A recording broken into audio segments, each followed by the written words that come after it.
Hey everybody, so today I am going to show you how to make a one-time payment via the resident portal. So the first thing you want to do is go to our website, that's wolfnest.com. And on our website, you have an option at the top where it says resident login. So just go ahead and click on it, and it's going to prompt you to enter your email address and password. So once you've done that, just click on login, and it is going to take you to the My Account page or on the resident portal. So basically, you have three ways to make a one-time payment. First one is on the right, you'll see actions in the drop-down menu. So just click on it, and you have the option where it says make one-time payment. Or you can also go to My Payments on the left, click on the drop-down. You have the option again that says make one-time payment.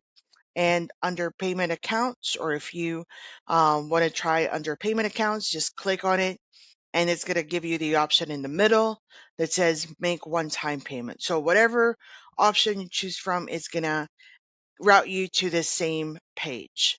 So by clicking on make one-time payment, it's going to give you the address of the property.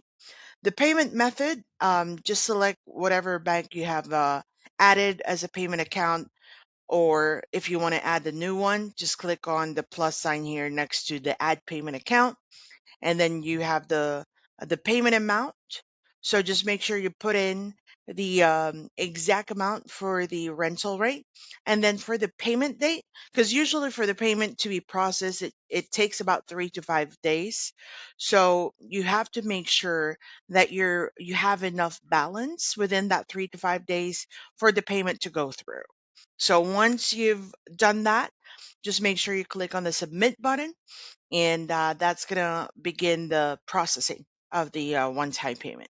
So that is how you make a one-time payment via the resident portal. Thanks, and have a good one.